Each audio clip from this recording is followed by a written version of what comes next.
Hello.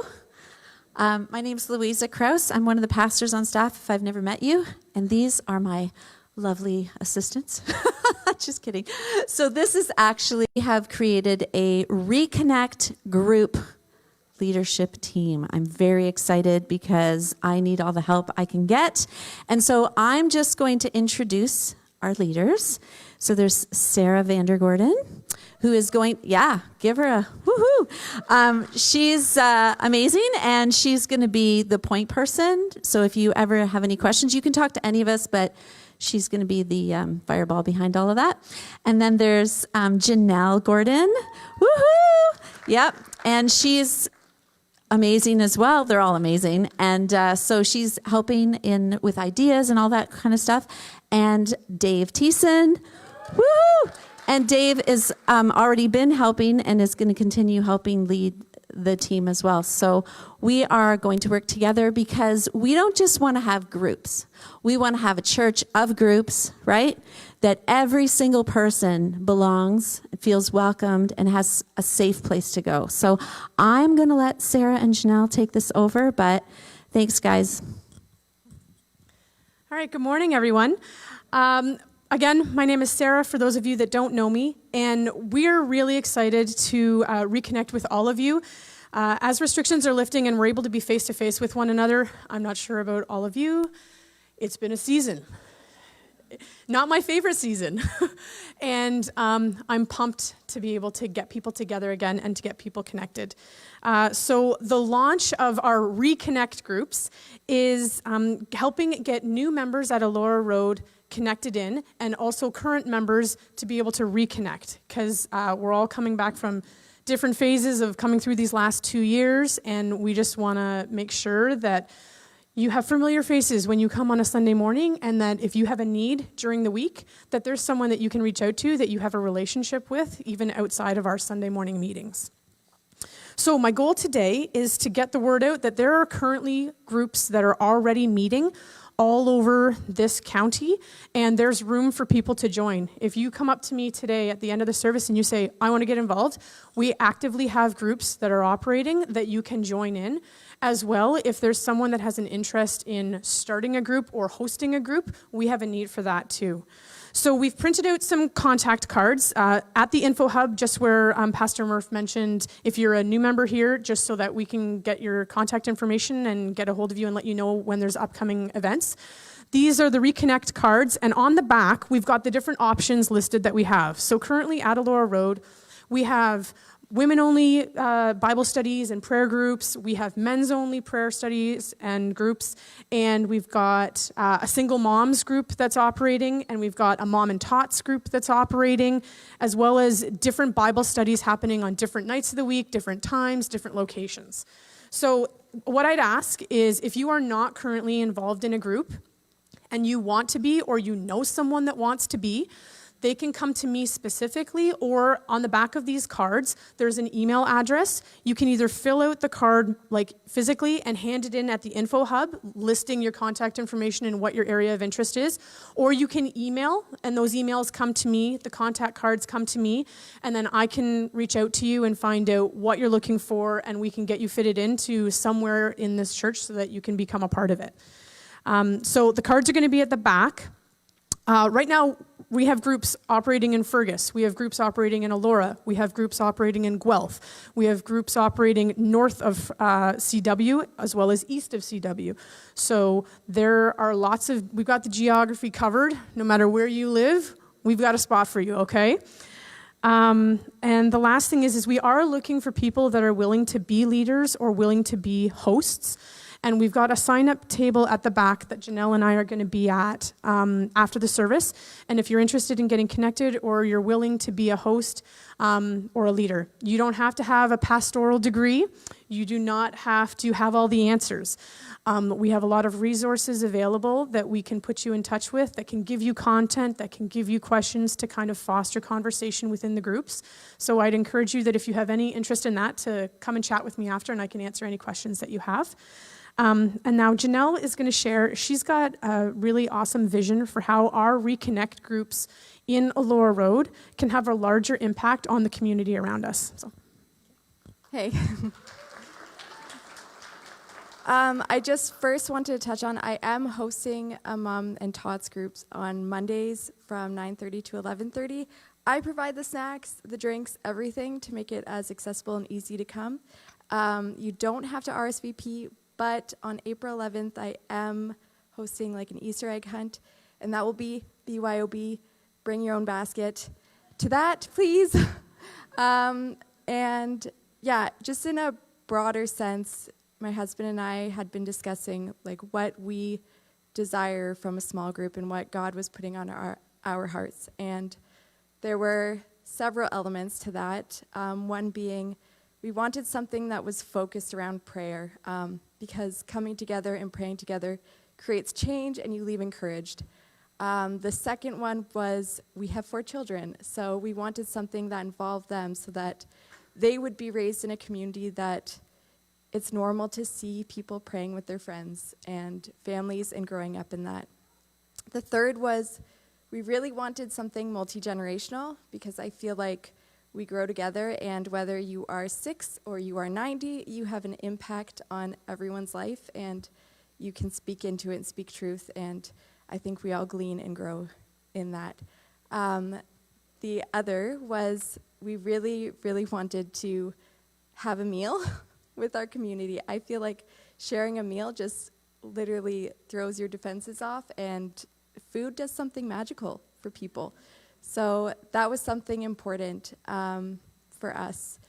And in laying out everything we wanted and wanting to reach our community just geographically, we realized that the only way that we can do that is being the response to that call. And so every other Saturday, we're hosting breakfast at our house to go deeper with our own community. And then the intent is to hopefully reach our neighbors to create a safe place for them to come and eat a meal and spend time. So that is what we've started and what we're doing now. And it doesn't mean that everyone has to do that, but I think God puts things on our hearts, and sometimes we're the response to that.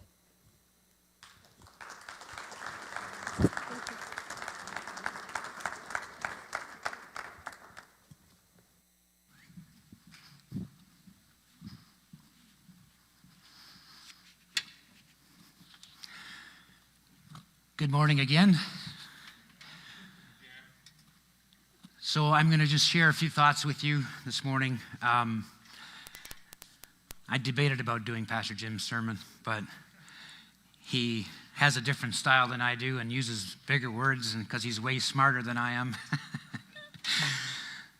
So I think I'll just share a few thoughts, and I go back to, I haven't talked about this for many, many years, but I go back to Matthew chapter 5,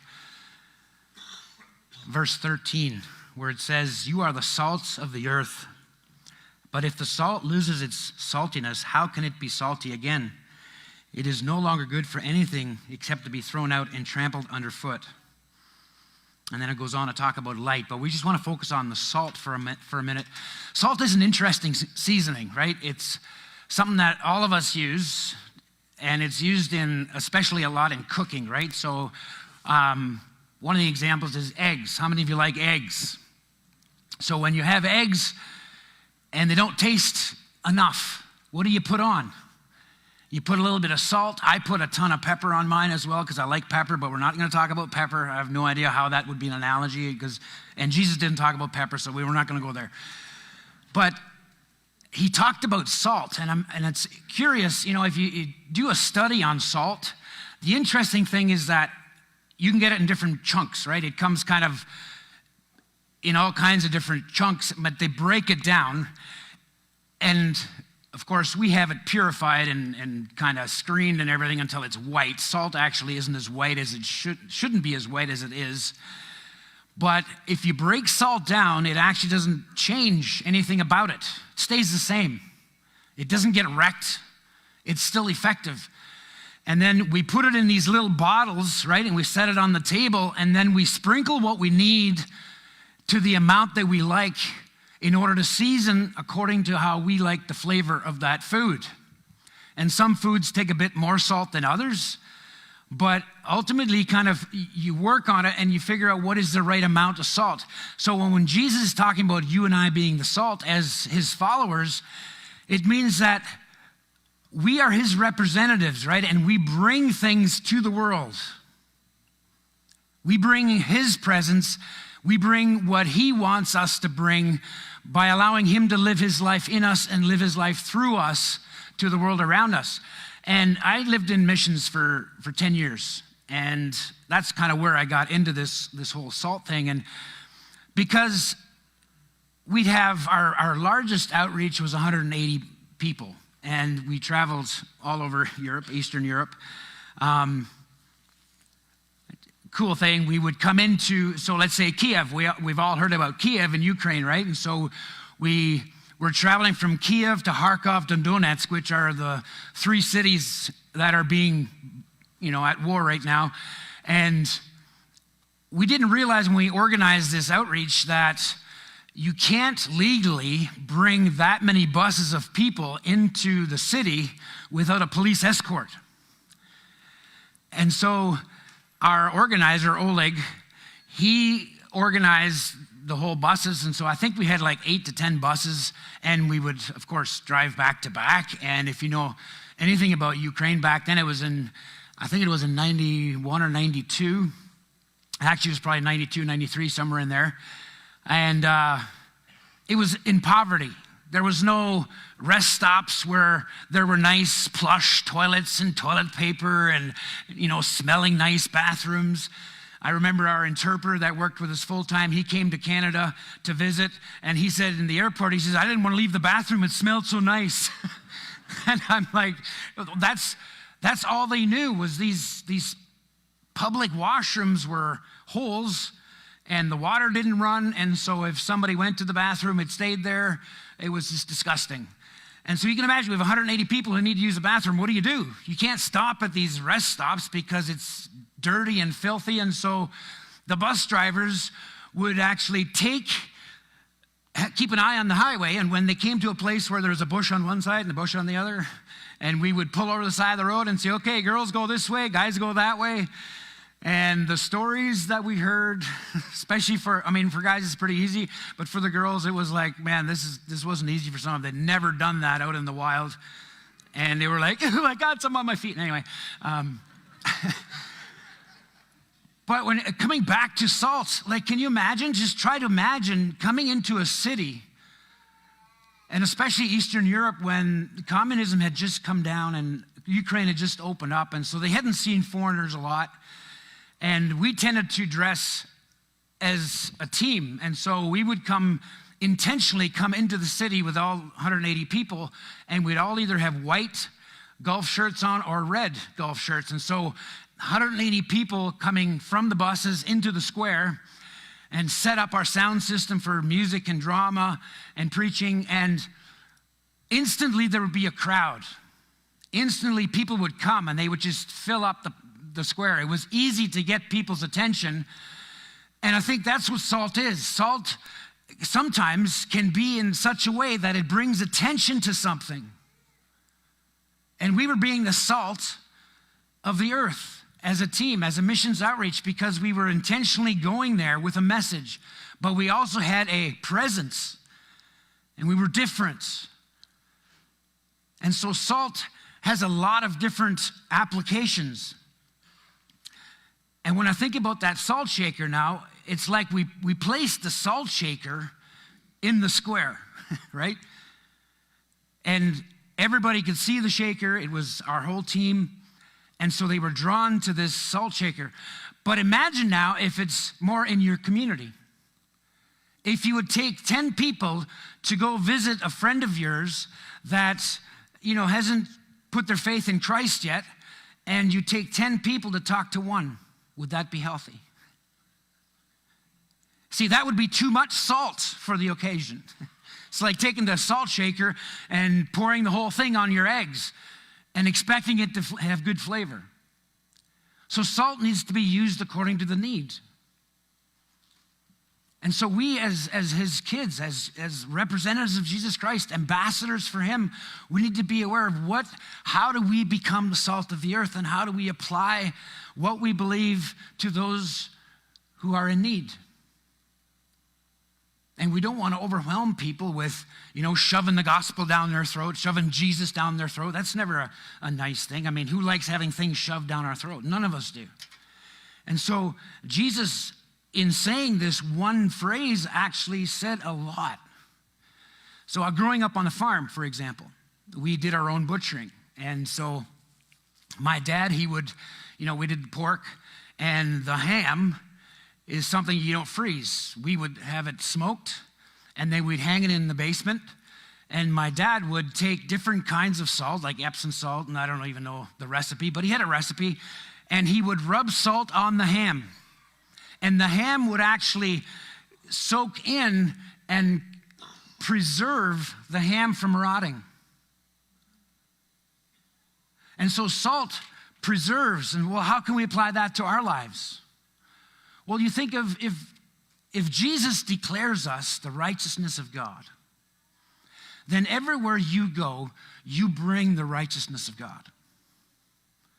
And I've told this to our youth. I said, if you walk into the high school, you are the representation of Jesus in the high school. You're coming into the school as the salt and as light, and just by you showing up, you bring a presence with you.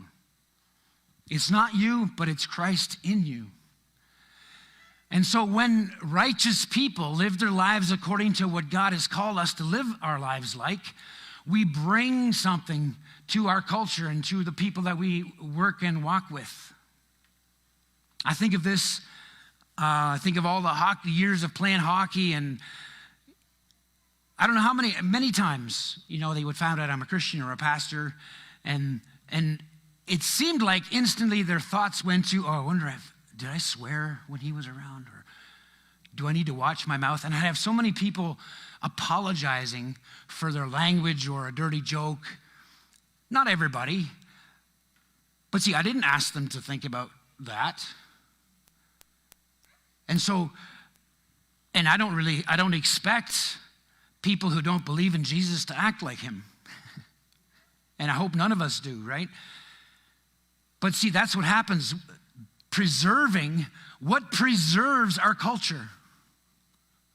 It's not the government, right? It's not our education system. It's not our workforce. It's the people who live and operate in person, what they represent as a life, as a belief system.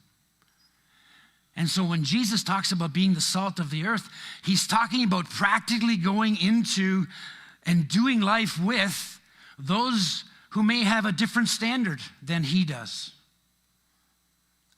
And when we enter into those areas, we bring salt, and it preserves culture. And so if you can imagine removing all faith, all believers from,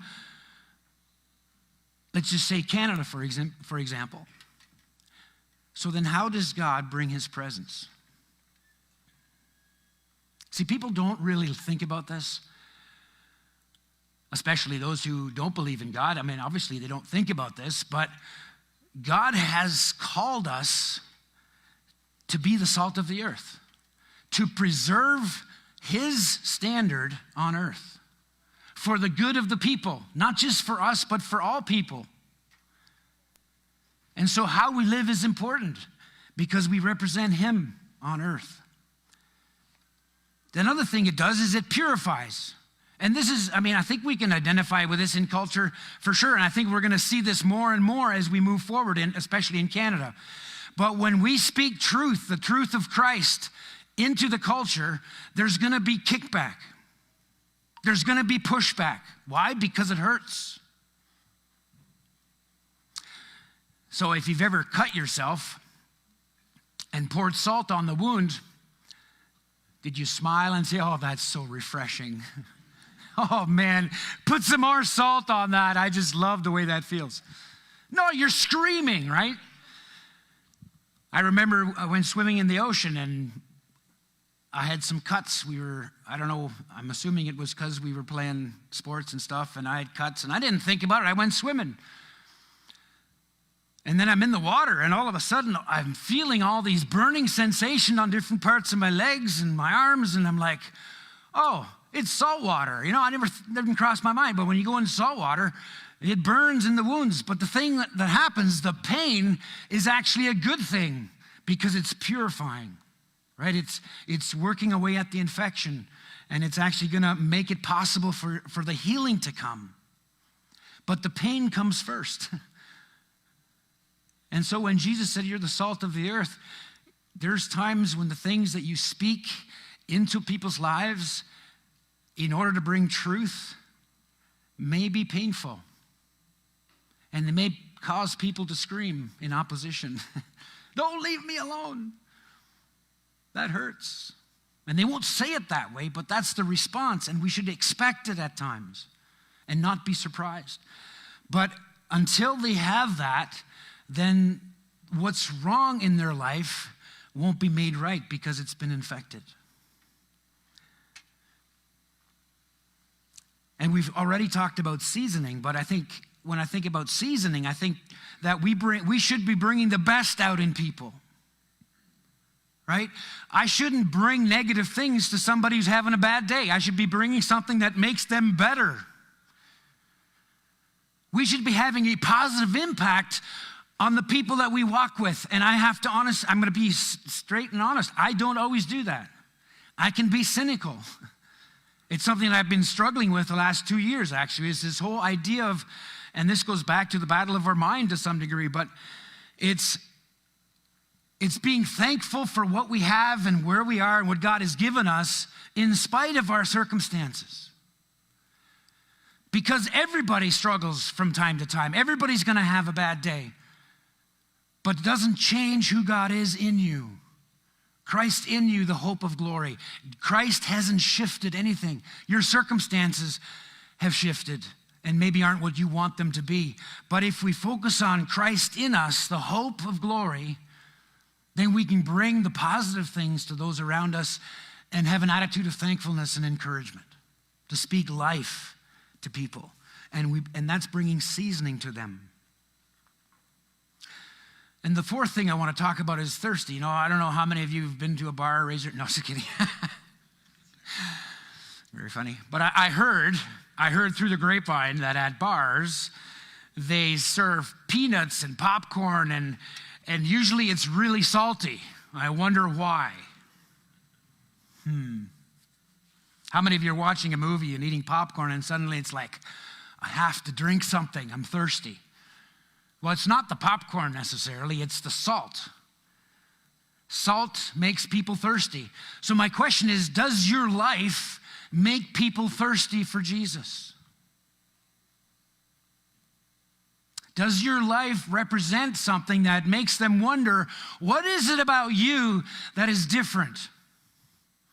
Because you're living in the same place as I am, you're working in the same job as I am, you're facing the same struggles and you're the same frustrations, we have the same boss, but you seem to be happy and you seem to be at peace with life, and I'm totally frustrated, I'm ready to quit, and I'm ready to move on to something better. What is it about you that is different? And see, this is what God uses in our lives to bring others to this sense of, oh, they've got something. I don't think I have it, and I want it, because they're always kind of at peace, and they're always joyful and thankful, and they're always encouraging. I want to be like that. That's salt. It's making people thirsty to know and be more like you, but it's actually Christ in you. It's actually Jesus in you. And then to wrap up, I just want to say it's an interesting thing how Jesus wraps this up. If the salt loses its saltiness, how can it be made salty again? It is no longer good for anything except to be thrown out and trampled underfoot. In another gospel, in one of the other gospels, it actually says that it's not even fit for the manure pile. That's harsh. But see, he was living in a day when salt was stored in buildings that had dirt floors. And the only salt that went bad was the salt that was on the ground, actually touching the dirt. That had to be cast aside. And because they didn't want to put it on healthy soil where they wanted to plant the crops, they didn't want it to destroy the soil, they would put it on the walkways and pathways where people walked, because nothing grew there anyway, and nobody's going to plant a crop where people walk. And so they would take that salt and they would throw it where people walk, because it was good for nothing. That's a harsh statement. But see, I think if we look at, we could even refer to John 15, the vine and the branches, right? How Jesus said that we are the branch, right? And he is the vine. And it's talking about where we get our life from. And it's talking about grapevines. And grapevines are where the life flows through. And the branches, they kind of come out and they hold the fruit on display. And if a branch is disconnected from the vine, then it's going to die and it's going to not produce fruit. And Jesus, in that story, he said that if you're not connected to Jesus, you can do nothing. By yourself, you can do nothing. Well, I know lots of people who don't follow Jesus, and they're doing life okay, right? Well, yeah, but they can do nothing that has spiritual and godly impact. And so being connected to Jesus, in order to be the salt, it's this connection that we have with Jesus that is actually the most important part. Because I can't do that. I can't produce the fruit. I can't produce his fruit. Let me be specific. See, if I'm not connected to him, I may still bear fruit, but it's not going to be his fruit. And the Apostle Paul is very clear on that, right? There's fruit of the flesh, which is the things that we live out in our own life that are both good and bad. Like I know lots of people who don't follow Jesus, who don't believe in God, they're great people, they're lovely people. But their fruit is the fruit of what they are able to accomplish in life. But when you get connected into Jesus, now suddenly we have access. We have access to something that is not of us. It is from him. And as he flows through us, we begin to produce his fruit. The fruit, what the Bible says, is the fruit of the Spirit. Not of Merf, but his Spirit who lives in me. And so does my life actually put on display the fruits of Jesus? And if so, then I'm good for the heavenly kingdom. I'm doing something that is not just of me, but it's of him. And that all ties back again to this whole idea that Jesus, he's walking with his disciples and they said, Jesus, teach us how to pray. How do we pray? And so he taught them how to pray. And when I think about this being the salt of the earth, it comes down to this. Your will be done on earth as it is in heaven. That should be each and every one of our prayer. God is good. God is righteous. He is just. He is loving. He is all those things 100%. And he wants your highest good. He wants the highest good for your neighbor. And he's calling us to be his will on earth. Now, he didn't have to. He didn't have to call you and I into this moment. He can do whatever he wants. He's God, right? He's the creator of earth. He spoke and there was light. And he created everything there is. He doesn't need us in that, but he has wanted us to be partakers of his kingdom. And so just before he went to be with the Father, he said, go and preach the gospel to all nations, starting locally and then reaching out to cities around you and then to all nations. That's the call that God has placed on our lives as his followers. And so are we being the salt where we are? And I encourage you to meditate on that thought and to invite Jesus into that space. Be intentional about paying attention to what God is calling you to do. Not all of us are called to go overseas like my wife and I did. And we're called now to be here. So how do I now be a missionary here? How do I live Christ where I am? That's the thing, right? It's not about, well, I'm going to go and be Christ sometime. I wish I could be a missionary. I wish I could do that. No, what is God calling you to do now? You are called.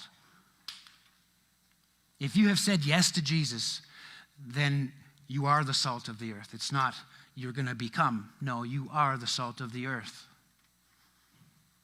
You are. And the way to continue to be of value and of seasoned salt that brings healing and preserves and all these things, it's the connection that we have with him. And it's not about us doing life and trying to be something on our own. It's about inviting Jesus into that, and that's where peace comes. And again, this comes back to kind of our minds and all the things that we're looking at with the battle in our minds is trusting Jesus with everything. No matter what life may look like, we can put our trust in God because he holds that everything in his hand. And I kept coming back to this, in the last couple of years. God, you are on the throne. And I set my mind on that truth. Jesus is on the throne. He's put all things under his feet. And so I can trust him. I look around and I could panic, I could worry, I could be frustrated, I could be angry, I could be all these things. And there were times when I was. But I always pull my thoughts back to what's true. Yeah, that's true in a sense. It's circumstantial, but it's in this world. What does God say? Because I want to be salt. I want to be light. I want to be a representation of Jesus. And in order for that to happen, I need to put my trust in him. And so if you're here today and you're not sure about this whole God thing, I don't know if I believe in God, that's okay. I've been a Christian for many, many years, and there are days when I have doubts and I have questions.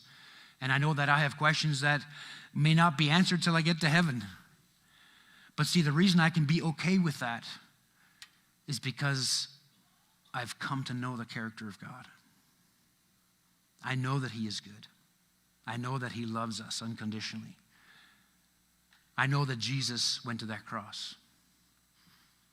I know that he didn't stay in the grave, but he rose again the third day. And now he sits at the right hand of the Father, and he intercedes for you and I. And really, it comes down to this one thing. Are you willing to put your trust in him? And for those of us who are believers, it's a daily thing. It's not you did it back when you were 13 or maybe 7 or whenever you came to Jesus.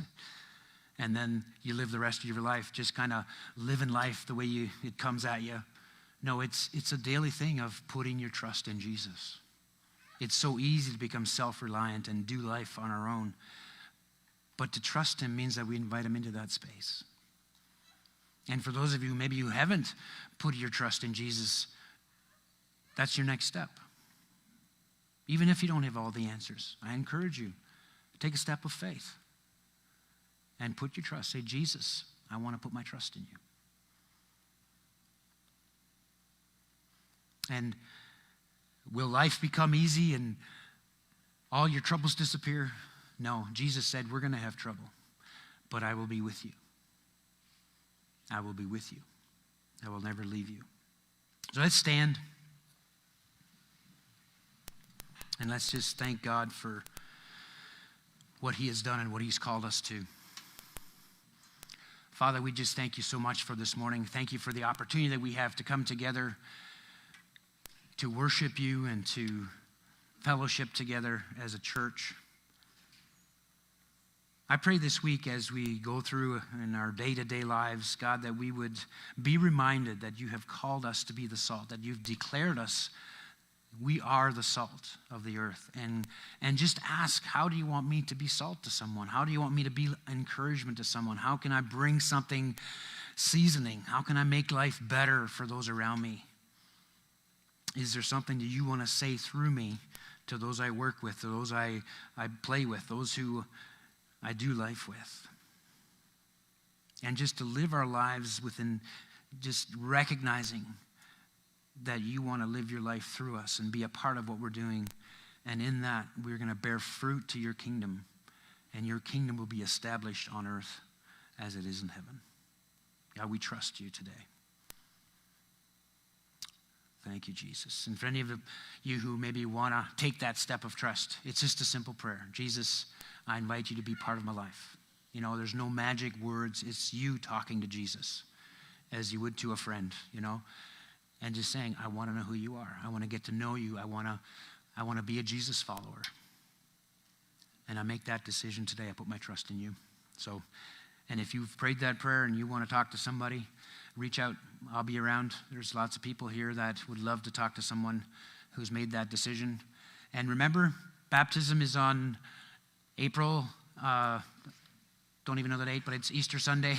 And so if that's your next step, make sure you connect with myself or some other staff members. And God bless. Have a great week. And hope to see you tomorrow night as well at that meeting. If you're interested at all, I encourage you to come out. We want to kind of nail some stuff down so that we can have a great weekend together as a church. And thank you for joining us online. God bless you, and we'll see you next week.